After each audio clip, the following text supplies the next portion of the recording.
Welcome back to The Five. So there's a new audit that's revealing some startling loopholes in our tax system. According to the Inspector General for the Treasury Department, undocumented workers collected more than $4 billion in tax credits in 1 year, just last year. That's up $1 billion from 2005. So, who is at fault here? Is it the individuals or the system? I tend to think it's the system, but Eric, what do you think? Well, no, it's a system. By the way, that's up $3 billion from 2005. Here's what it is. I don't do really well on that. No. But again, it's another example of this backdoor amnesty that the White House is just trying to get out there. It's the same thing when Mr. Obama a couple of weeks ago offered, what looks to be some sort of amnesty to 300,000 illegals that should be deported. He said, well, if they're not criminals and if they're, paying their taxes, then they should be allowed to stay. That usurps Congress. I mean, Congress can't be the end around on Congress so that Obama can get his for whatever reason, for votes or for whatever reason, his amnesty. Do you ever learn anything?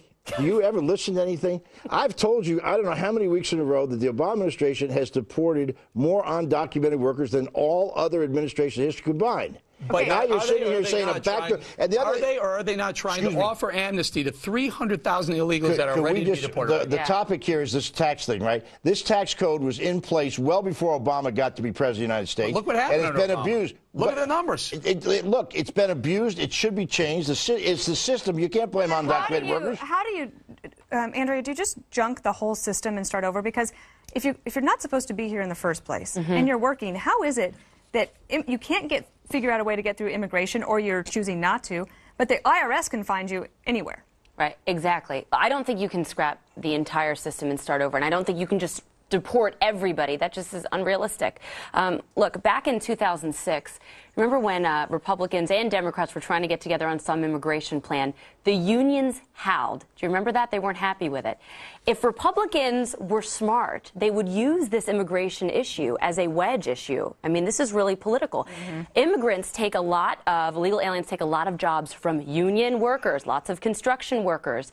I'm wondering, too, if the administration isn't striking some deal or isn't thinking about striking a deal with the unions. We passed amnesty and roll them all into union membership because membership's the biggest issue with the unions. Could there be a tie, Bob? Well, first of all, they do not take union jobs. I mean, this notion that somehow these, they hang. It's that true. Is Undocumented workers hang 1/4 of the wallboard in this country, and there is not a union guy that wants to hang wallboard. But leaving that aside for a second, if we could just look at this issue, the Republicans should have done. The Republicans should do a lot better with Hispanic voters. I mean, this is something that's not. The Democrats have inherited mistakes made by George Bush. I will give him a lot of credit. Had at least enough sensitivity to the Hispanic voters. And when you talk about Eric is the kind of person that drives Hispanics right back to the Democrats. I think that's actually going to change. Governor Jeb Bush is leading up Americans Leadership Network. It's to reach out to Hispanics. Marco Rubio is a part of that. But even some people who, like, you wouldn't necessarily think of,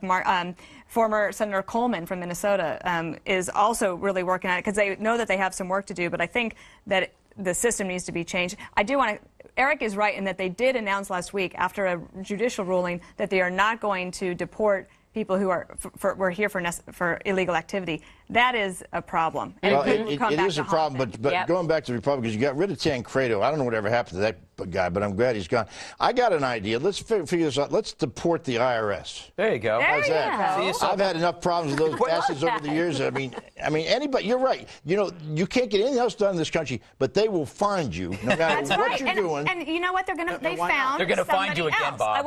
We want to move to this story because the IRS found this illegal immigrant who bought a lottery ticket. He won. And there was some question as to whether or not he should get to keep his winnings. It also, Greg, he was snookered. Yeah, the guys that sold him the lottery ticket, he went to because he was afraid, and they said, well, we'll take care of it or we'll deport you. And they ended up claiming his money, in which now he's able to get the money.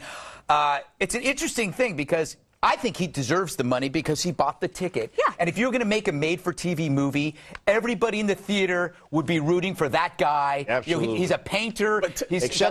Talk about who sold him the ticket. Yeah, I think well, apparently the illegal immigrant who they're protecting his name and his identity is originally from Guatemala. He's been working as a painter, and the 3 people who are accused of telling him that he cannot claim lottery prizes and that if they allowed him to do it, they'd share the money were Atif Ali, Riaz Khan, and Mubin Ashraf, who, the dogs and cats are sleeping together. Let me guess, they're all Muslims. Is that right? I guess. I think you ought to be able to keep the money. It doesn't say that You know, I don't. You know that if this were a white European tourist, we'd all be jumping up and down going, yay, we want more people to come here and spend more money. That's right. Well, and the states don't want to change this because, Greg, isn't that how they make a lot of their money? By selling lottery tickets to people who hope they might be able to. It's a voluntary tax on dreamers. Hey, you know, nobody, you know, we would never talk about this if anybody would just focus on, when you talk about undocumented workers, all the Irish bartenders in Boston, they get off of the Aer Lingus on a Friday. There's 500 of them, and 30 of them go back the next week. Okay. But do we ever worry about a bunch of white Irish guys running around Boston? But the waitresses, and bust them? No, you never complain about the waitresses that come from Ireland, Well, Bob. that's a different story.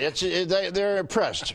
We are going to go to a break. Coming up, the state of New Jersey has implemented a strong new anti-bullying law that's facing some backlash. But there are measures necessary to protect kids that they've put in place, and we want to know what the rest of the 5 thinks when we come back. Best days, the best days.